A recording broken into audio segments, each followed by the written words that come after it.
Selamat pagi saudara-saudara yang dikasih Kristus. Jumpa lagi dalam renungan pada pagi hari ini. Namun sebelumnya kita bersatu dalam doa. Damai sejahtera Allah yang melampaui segala akal, itulah akan melihara hati dan pikiran saudara-saudara dalam Yesus Kristus Tuhan kita. Amin. Firman Tuhan yang menjadi renungan pada pagi hari ini tertulis di dalam 1 Korintus 1 ayat 25. Sebab yang bodoh dari Allah lebih besar hikmatnya daripada manusia, dan yang lemah dari Allah lebih kuat daripada manusia. Demikian firman Tuhan. Saudara-saudara yang dikasih Kristus, kebijaksanaan Allah yang melampaui pemahaman manusia, inilah yang menjadi topik kita hari ini. Kita seringkali mengukur kebijaksanaan dan kekuatan berdasarkan standar duniawi. Kita mencari hal-hal yang besar, kuat dan berhikmat menurut ukuran manusia. Namun Alkitab terutama dalam surat 1 Korintus mengajak kita untuk mengubah perspektif kita. Paulus dalam suratnya kepada jemaat di Korintus mengungkapkan sebuah konteks yang sangat paradoks. Paulus mengungkapkan bahwa kebodohan Allah lebih bijaksana daripada kebijakan manusia. Dan kelemahan Allah lebih kuat daripada kekuatan manusia. Kebodohan menurut dunia seringkali memandang salib sebagai tanda kekalahan dan kebodohan. Namun bagi orang percaya, salib adalah lambang kasih Allah yang mengatasi dosa dan kematian.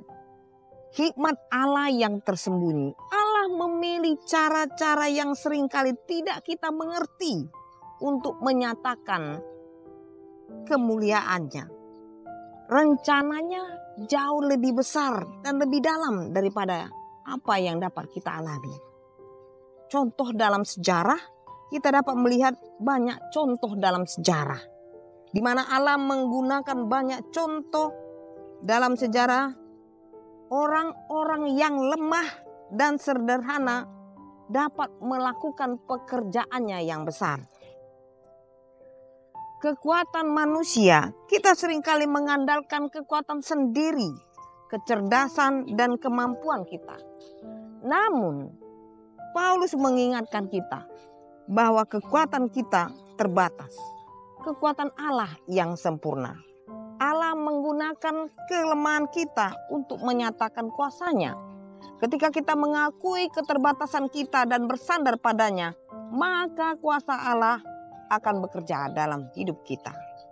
Contoh dalam kehidupan kita semua pernah mengalami saat-saat di mana kita merasa lemah dan tidak berdaya.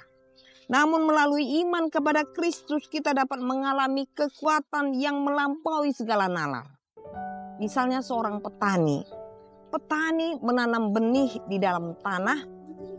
Benih itu tampaknya lemah dan tidak berarti.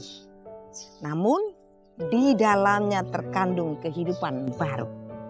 Demikian pula kita. Kita mungkin merasa lemah dan tidak berarti. Tetapi Allah dapat melakukan pekerjaan yang besar dalam hidup kita. Menerima rencana Allah. Kita perlu belajar untuk menerima rencana Allah. Meskipun itu tidak sesuai dengan apa yang kita harapkan. Lalu kita harus merendahkan diri kita. Dan mengakui bahwa kita hidup, kita tidak mengetahui segala sesuatu. Hanya bersandar kepada Roh Kudus. Roh Kudus akan memberikan kita kekuatan dan hikmat yang kita butuhkan untuk menjalani hidup yang kita tidak tahu. Kebijaksanaan Allah jauh melampaui pemahaman manusia, saudara-saudara. Oleh karena itu ketika kita menyerahkan hidup kita kepadanya, kita akan mengalami kuasanya yang melampaui segala nalar. Marilah kita terus bertumbuh dalam iman dan mengandalkan Allah adalah sumber kekuatan dan hikmat. Selamat beraktivitas, Tuhan Yesus memberkati. Amin.